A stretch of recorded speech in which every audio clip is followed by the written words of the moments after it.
What is going on, world? What's up, YouTube? It's Zero here. Today I'm bringing you guys a brand new episode of the 8 Below Show. Welcome everyone to 8 Below. Thanks for being here, guys, to the best entertainment-related show here on YouTube. And I'm super excited about our episode here today. We have a lot of stuff to talk about, so let's get into it. We've talked on the YouTube channel quite a bit at this point, guys, about Mass Effect and the future of this franchise. Where could this franchise be? Like, what direction could they be going in, right? We've talked about, Mass Effect 4 versus that of Mass Effect Andromeda 2 versus that of a Mass Effect Remastered. And so I want to talk about, in this first segment of the show, Mass Effect 4, because I think, guys, we can all probably agree that a Mass Effect Remastered is most likely at some point or another going to be coming out.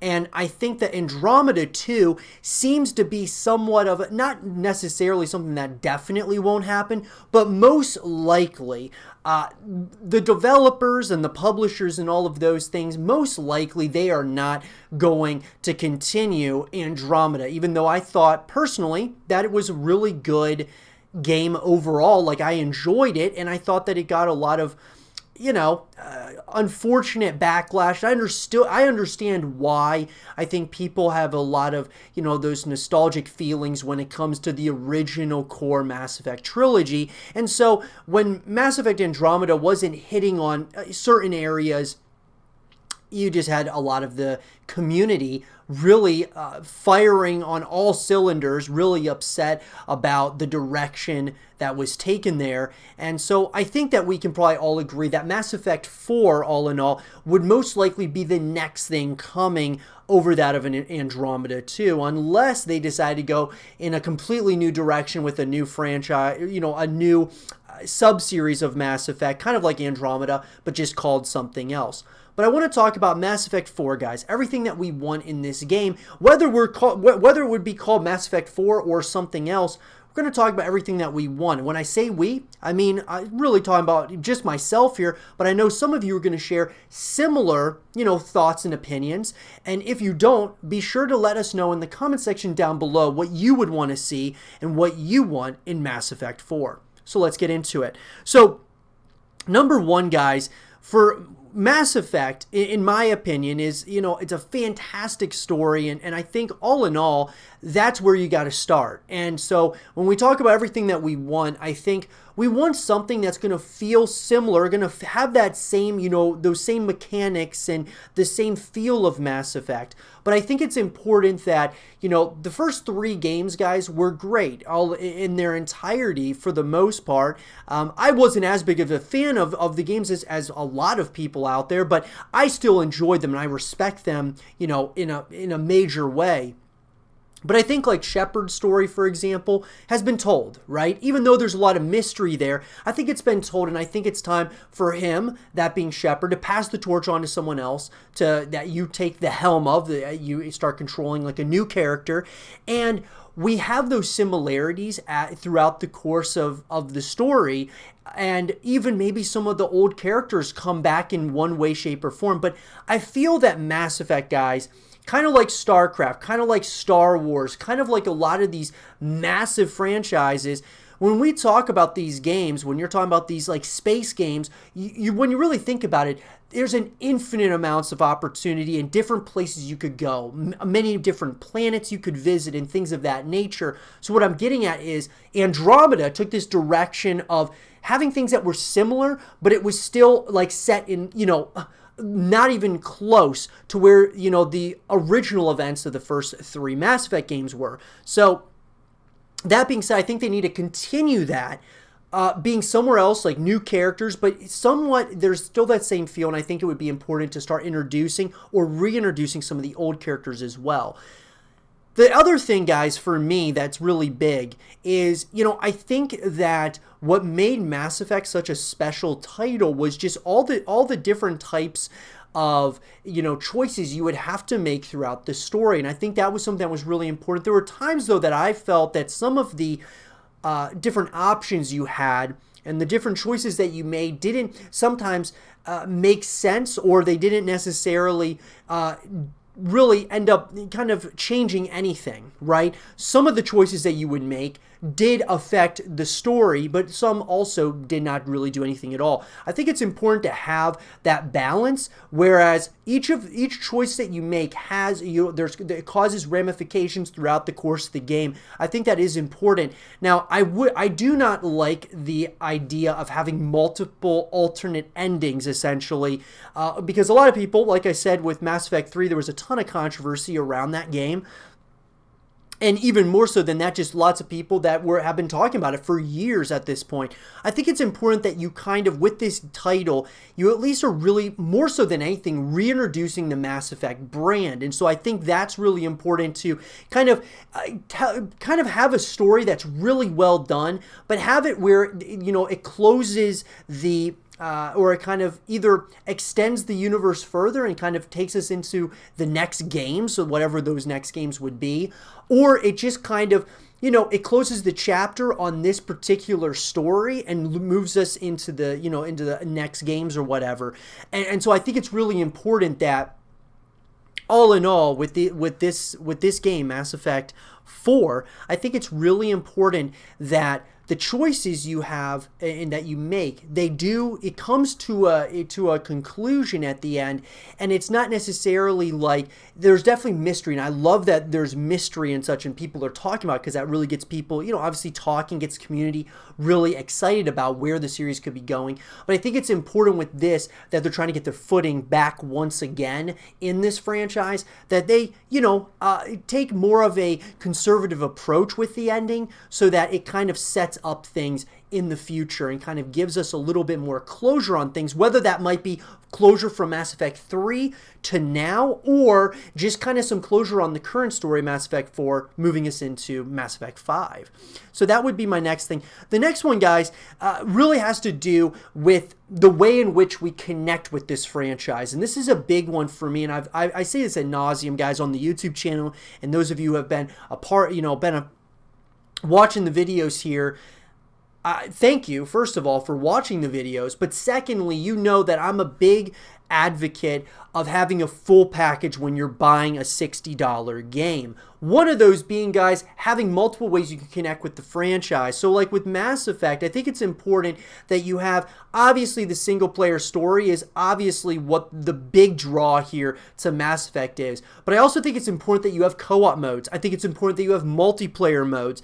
It's been it's starting to kind of be a number of years since we got Mass Effect 3. Obviously we had Andromeda in between there, but it's been a while since that original core trilogy. And so what I'm getting at here is, let's say a remaster comes out to kind of try to reintroduce everyone to the Mass Effect franchise. For those people who didn't get a chance to play them, can play them on a remastered version. Then you get Mass Effect 4 at some point in the future. I think it's important that there's more ways than one to connect with the franchise. So having multiplayer modes and co-op modes, I think, is really important. I think this is a franchise that deserves to have that, guys. I mean, I look at games like Gears of War. What would Gears of War be like if it was only a single player story? I mean, it would be great. We would love it. But at the end of the day, it's only a single player story. And so what ends up happening is, after you're done with that single player story, you might play it one more time on a harder difficulty, try to find some other Easter eggs or some collectibles, and then you're going to move on to another game.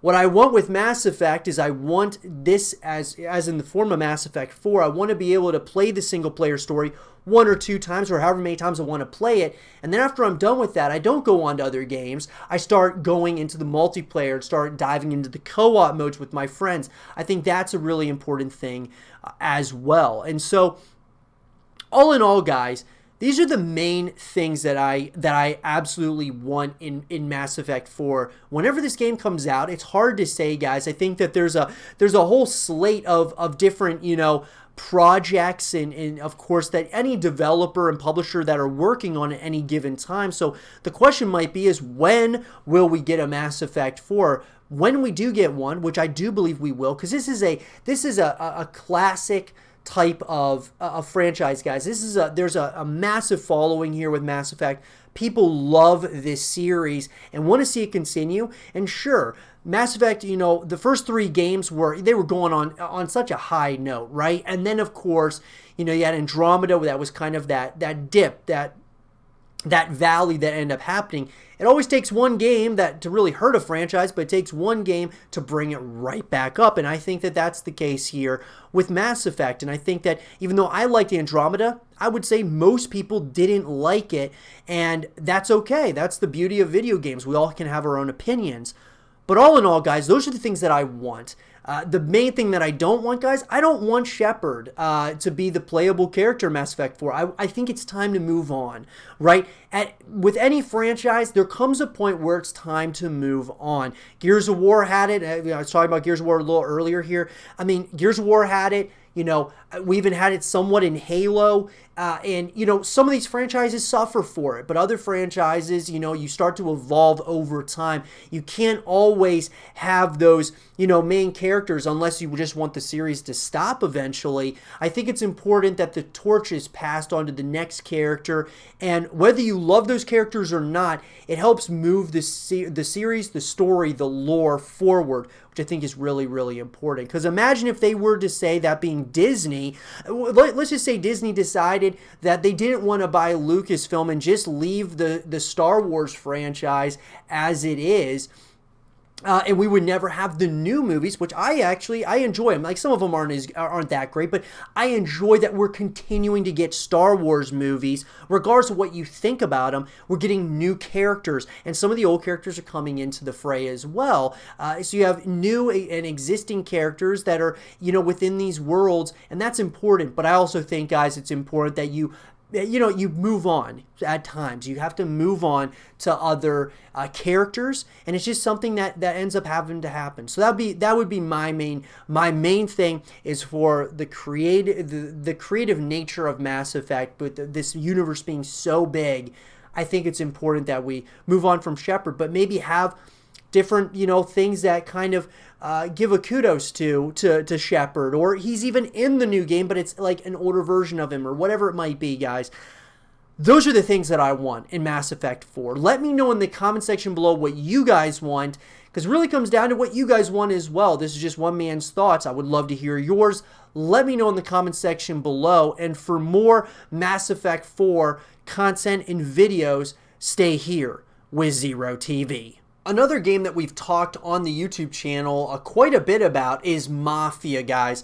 I love this franchise, and it is, you know, one of those franchises that, you know, dates back quite a ways, right? The original Xbox, I remember playing it. It was one of those first games, you know, I probably within the first 10 games I ever played on the original Xbox was Mafia. I mean, I fell in love with this franchise in a way in which I actually, and I've said this on a number of occasions, that I enjoy the Mafia series more than that of the GTA series. However, GTA has done a better job at certain areas, which we're going to get to right here. That being, guys, the top 5 things that we want in Mafia 4. And so what Mafia can do as far as continuing their franchise forward, but also what they can learn from other games out there like Grand Theft Auto to help make the franchise better. So like I said, guys, it's the top 5 things that we want. When I say we, I really am just talking about myself here, but I would love to, you know, hear what you guys think and what your top 5 things that you want in Mafia 4 is, because I know you'll probably share some of the some similar opinions to myself, but some of the opinions you may have different. So I would love to hear yours in the comment section below. So let's get right into it, guys. Number 1, you have to talk about the story. The number 1 thing that I want in Mafia 4 is obviously a new location, a new area that we are like exploring, that we are experiencing, right? Whether we're going back in time, whether we're talking modern day or futuristic, I like to have something different. And the real talk right now in the Mafia community is Las Vegas, which honestly, guys, I would absolutely love this. I think that if you had a Las Vegas Mafia game, just the location alone to me would scream of, okay, if this is done right, this has absolutely got best of the series written all over it. And let's hope that Hangar 13, even if it's not Las Vegas and it's a different area, it's something that really would be something that we would all as a fan base would appreciate and would absolutely love it. But I think Las Vegas, the scope of it and all of those things, regardless of the time period, I think that Las Vegas would be such a great thing for Mafia, really bringing this franchise back. Or even just a new area, guys. Whether you're talking, I mean, if we're talking whatever city you want to mention, right? Just having something new, I think, is really important. A new place to explore. You have similarities from the gameplay, the mechanics, and things of that nature. But having a new area to explore, a new city, it really breathes fresh life into a franchise. So that's number one. Number two, guys, is new playable characters.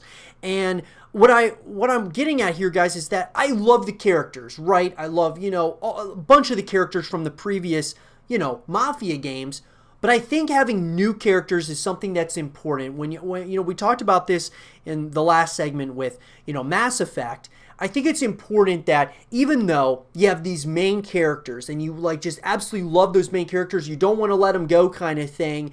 It's important sometimes to allow those characters to, in a, not literal way, but they pass the torch on to other playable characters. And so we take the helm and we take the control of these new characters, and we are experience these things, through their eyes or through the game as a whole.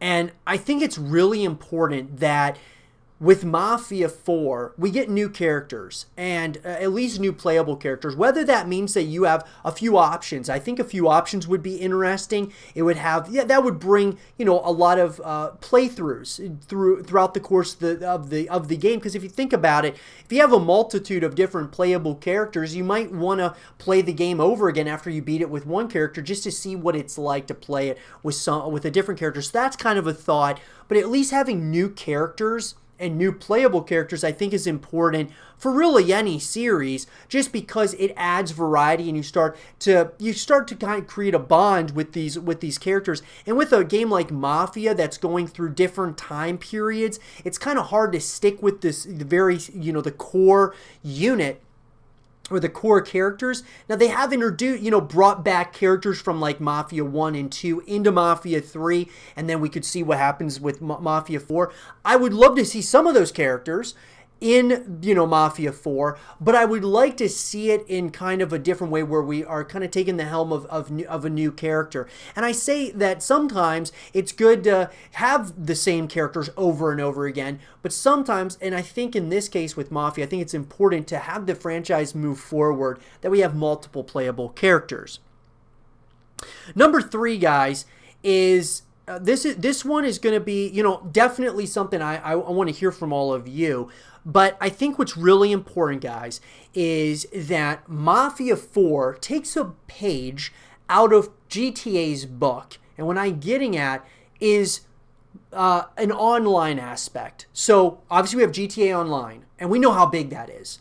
And I think that Mafia Online would be absolutely huge for this franchise. Look, up to this point, guys, we have a single-player story, and then you've got DLC, and then you're done, right? You move on to another game. There's no one streaming the game usually on Twitch. It's pretty much one of those things, guys. After you beat the game a couple of times, you're moving on to another game. But this would bring you back to the franchise, and I keep getting at this all the time, guys. It's really important to have multiple ways to connect with the franchise. And so Mafia 4, having a Mafia Online, having multiplayer modes, having co-op modes. Imagine doing heists and such in Mafia, in that setting, going with your friends in a co-op from a co-op perspective, or just going at it from a multiplayer perspective, playing by yourself online or with your friends, and having a multitude of different things that you can do. I don't know why Mafia up to this point has not done that. Maybe they just didn't feel like they had enough things that would be different to a game like GTA. But if you think about it, guys, Mafia, there were things that GTA took from Mafia, because Mafia was, a game that, came out back in, on the original Xbox. And I know that GTA spans way back as well.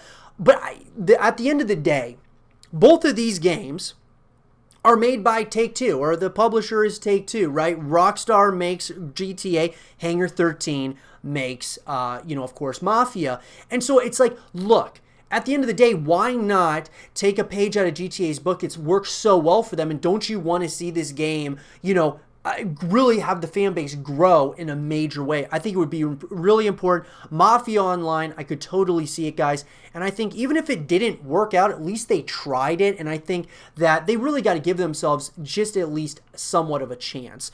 And then coming in at number 4, guys, is the time period. Now, this very well, to a lot of you, may be very controversial, okay? Because we're talking about Mafia, right? But I just think, guys, that there's things within these games that were relevant back then when the Mafia was at its peak, but even relevant to this point in time. And something that I think it's definitely different, obviously, right? It's not the same as back then. But I actually would like to see the time period be more modern day or even a little bit into the future. And I think it would just be really interesting to see that take on Mafia in Mafia 4. Now, look, would I be upset if they decided to, do Las Vegas back in the 1920s or, somewhere around those time? Absolutely not. I would be totally up for it. I'm just saying, guys, that sometimes when you look at these franchises and you kind of see trends, right? You see what it is that people are playing right now, what people like, what they enjoy doing. And with Mafia, it's been very much so become kind of a niche game because it's only a single player experience, and a lot of people out there will just play GTA or one of these other games over Mafia because there's just a lot more to do within a game like GTA. And I think that if you gave this spin on it, that it's a little bit more modern day, or it's even a little bit into the future, a little bit of a futuristic Mafia, it would stir the pot, obviously, within the community. But I think if they did it well and right, the community would embrace it over time, and then there you go. It's off to the races. Now, maybe this isn't the right game for it. Maybe Mafia 4 is not the right time to have the modern day or slightly futuristic. Maybe it's Mafia 5. Maybe it's later down the road here. But I'm just saying that it's something that I would certainly want to see, or I would be willing to see it for sure in Mafia. I think that would be really interesting. I'd love to hear your guys' thoughts about that in the comment section below. And then last but not least, guys, to round it out, my 5th want in Mafia 4 is free to play. I think one of the biggest things, guys, for nowadays in gaming is the free-to-play, games out there, because they're so big and they're growing and growing every single day. And I think Mafia 4 would do really well being a free-to-play game. You look at it and it's like, what's the competition here? Well, I think the biggest competition is obviously Grand Theft Auto, right?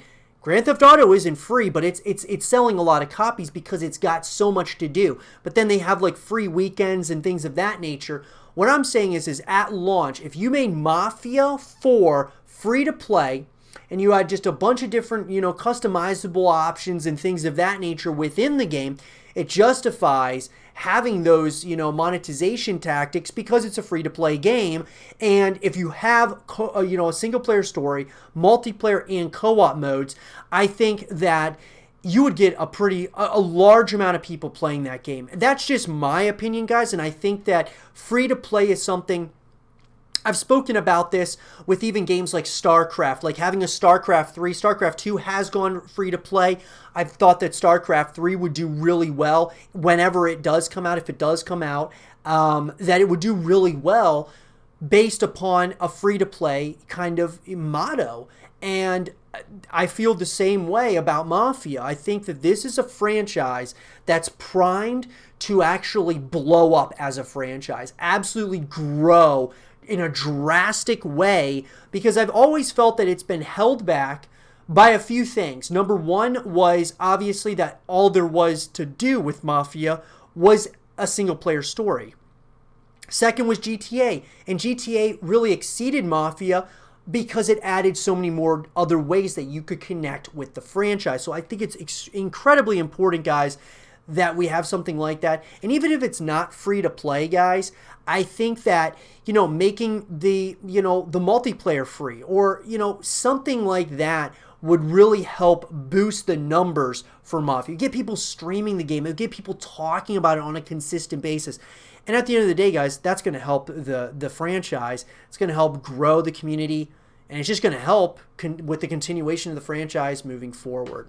But let me know what you guys think in the comment section below. What are your top 5 things that you want to see in Mafia 4? Let me know, guys. And for more Mafia 4 content and videos, stay here with Zero TV.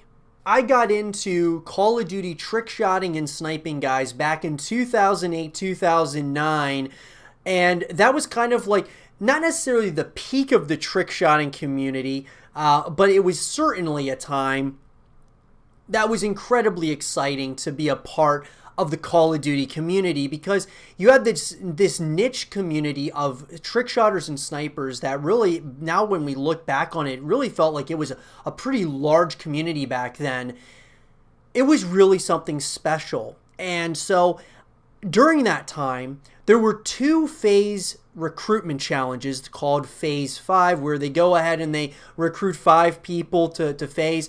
They also had like a FaZe 1 recruitment challenge, which was like they picked up 1 FaZe clan member, or they picked up 1 member that would join FaZe. And anyways, long story short, FaZe 5, guys, was obviously your chance to join the team, and it was always based around Call of Duty trick-shotting and Call of Duty sniping, and I think it ended because Call of Duty trick-shotting and sniping kind of went the way of the dinosaur with the more recent Call of Duties that came out. And really what I mean, guys, is it kind of really ended a while back. I would say Black Ops 3 was kind of the last game in the series, where there was a lot of people still trick-shotting and sniping and such.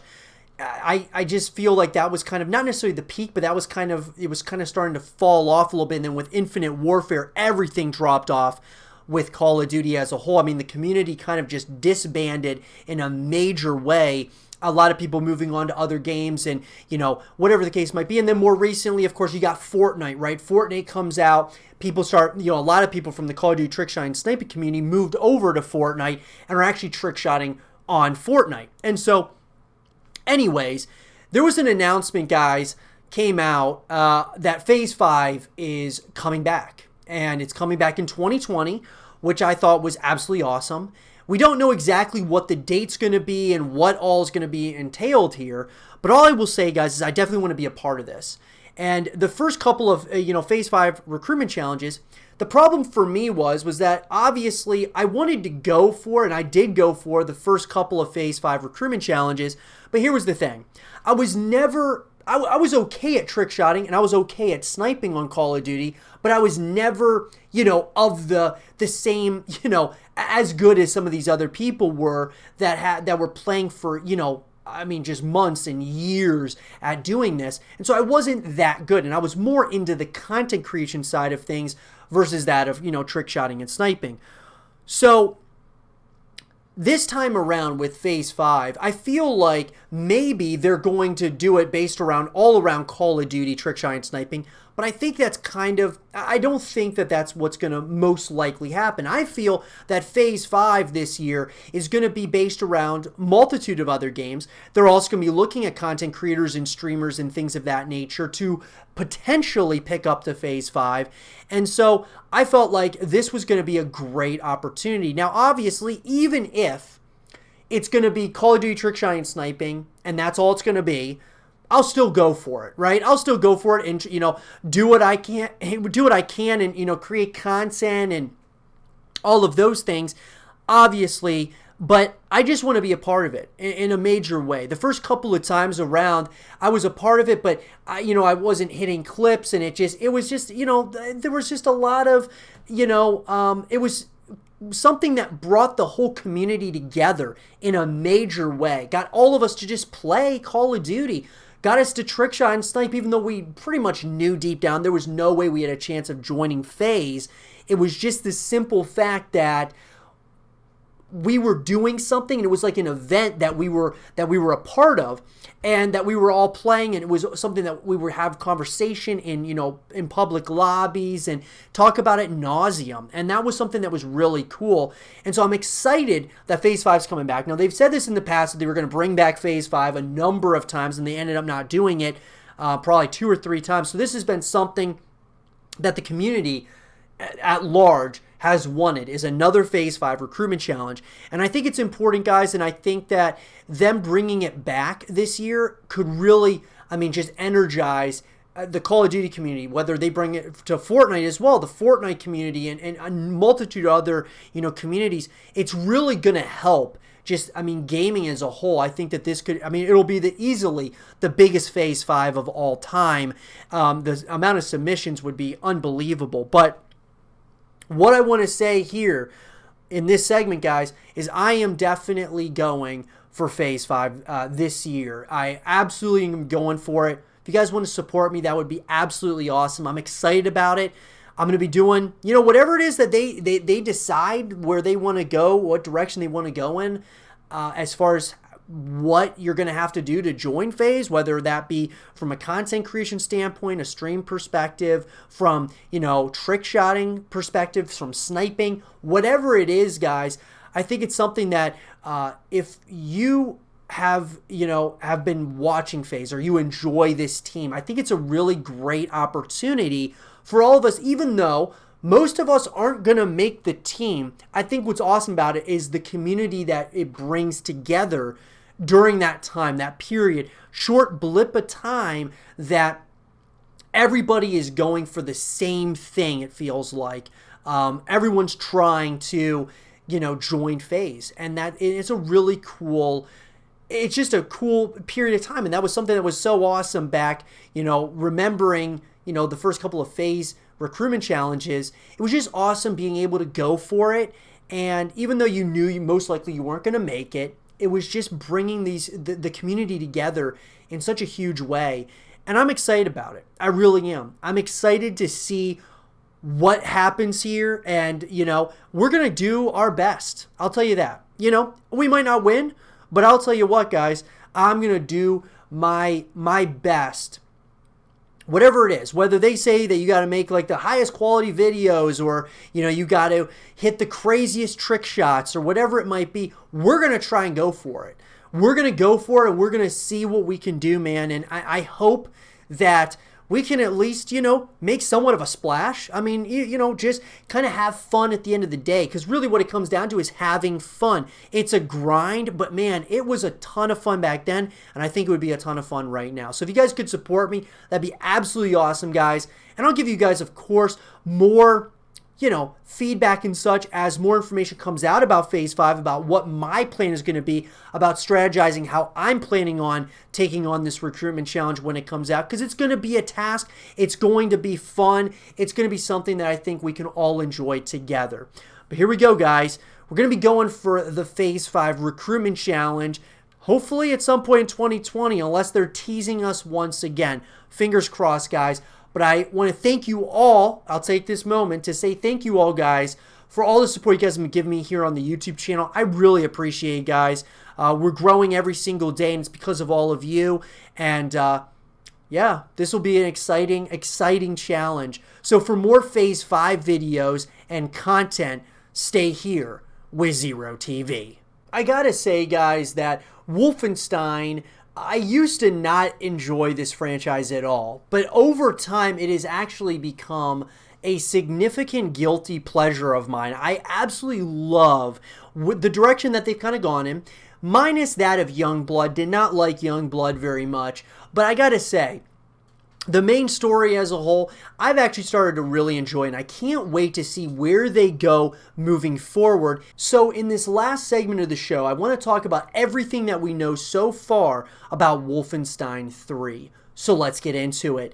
In an article, guys, that was written by Andy Chalk of PC Gamer, Wolfenstein 3 is absolutely being made. Bethesda's Pete Hines confirmed that a full-on Wolfenstein sequel, separate from Youngblood, is in the works. The Wolfenstein series numbering scheme is a little messy. Castle Wolfenstein was the first, but the FPS series, as we know it, started 25 years ago with Wolfenstein 3D. Sequels and reboots led to Wolfenstein, just Wolfenstein in 2009, after which Bethesda took over and gave us Wolfenstein: The New Order and then Wolfenstein: The Old Blood, neither of which were Wolfenstein 2, which didn't come along until last year. This year, Bethesda revealed, of course, Youngblood, guys, in keeping that complicated tradition is not Wolfenstein 3, but rather as a standalone spin-off. So, a proper Wolfenstein 3 is on the way, however, although you probably don't want to start holding your breath waiting for it just yet. Absolutely, we're making a Wolfenstein 3. Pete Hines, Bethesda's vice president of PR marketing, said in an interview with Metro. They said on stage that they're taking a break from the larger story to do this thing, but we all have to see how that ends.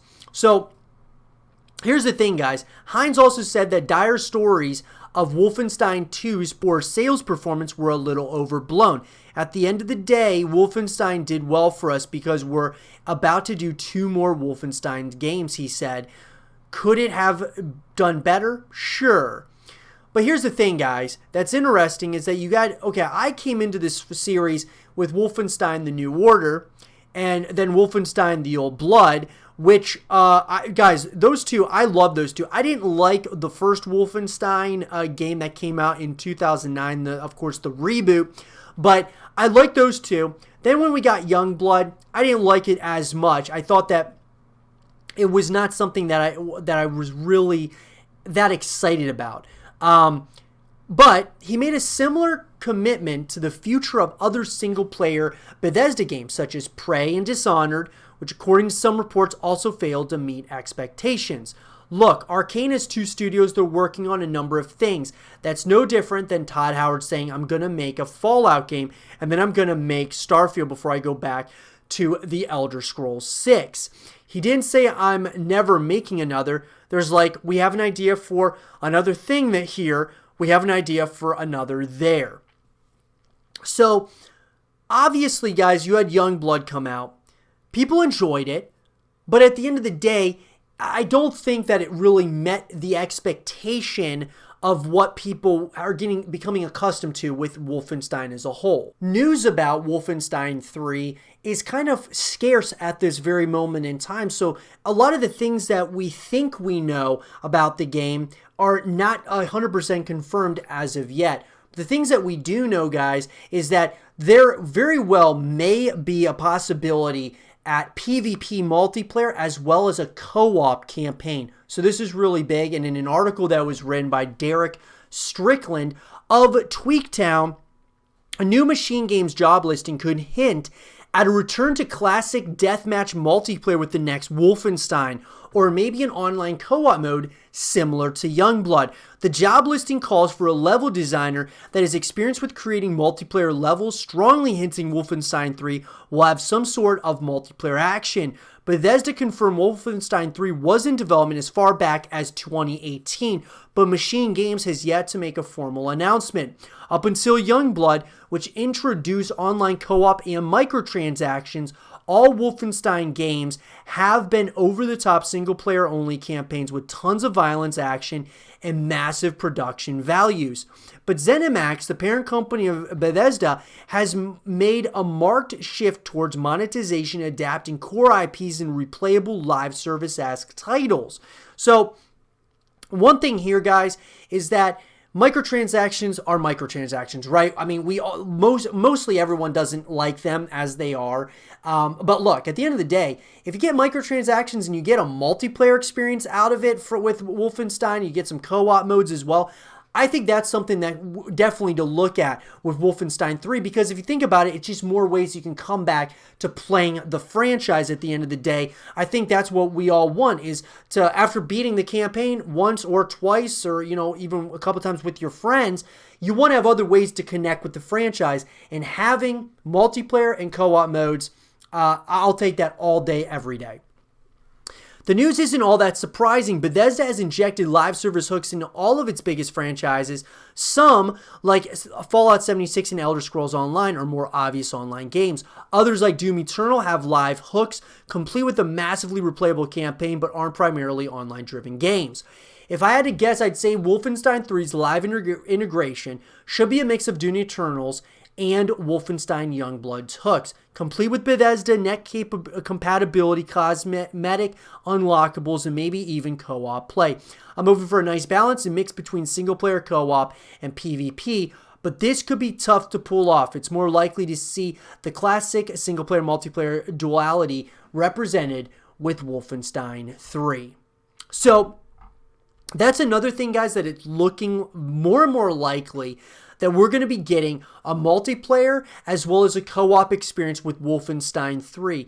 Nothing, obviously 100% confirmed as of yet, but at the end of the day, I think we're going to be going back to BJ's story in Wolfenstein 3 because there's been a lot of hints, leaks, and things of that nature saying that's going to be continuing from Wolfenstein to the new Colossus, and I think that I'm very excited about that. I'm excited to see where the story goes as a whole, because if you continue onwards with it, I would love to see a continuation. I would even like to see it go a little bit more into the future. Maybe, they kind of went into the past, of course, with Youngblood, so I think I would like it to maybe go, kind of be a direct sequel to the new Colossus, and then, or maybe just a little bit ahead of that.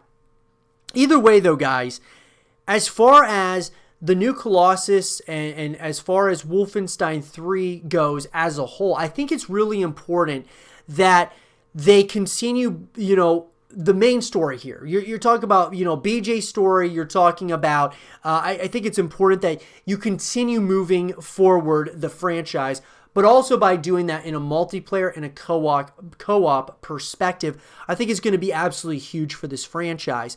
But all in all, guys, these are things, and a lot of it is, a lot of speculation that's surrounding it. These are the things that we know so far about the game. And obviously, I'm going to keep you guys all up to speed as further information comes out. But I think that the one thing that's the most important thing that you need to take from this is that Wolfenstein 3 is in development at this point in time. We're probably going to be getting it, and hopefully the next couple of years. It's hard to say, guys, but I would say that we're going to be getting Wolfenstein 3. Probably we'll get an announcement, most likely maybe later this year or 2021, and the game will release in 2022. But let me know, guys, what is it that you guys want to see the most out of Wolfenstein 3? Let me know in the comment section below. And for more Wolfenstein 3 content and videos, stay here with Zero TV. And with that being said, everyone, I hope you guys did enjoy this episode of the 8 Below Show. And if you guys did, leave a thumbs up, subscribe if you're new, stay positive, and as always, I'll talk to you guys all in the next one. Peace.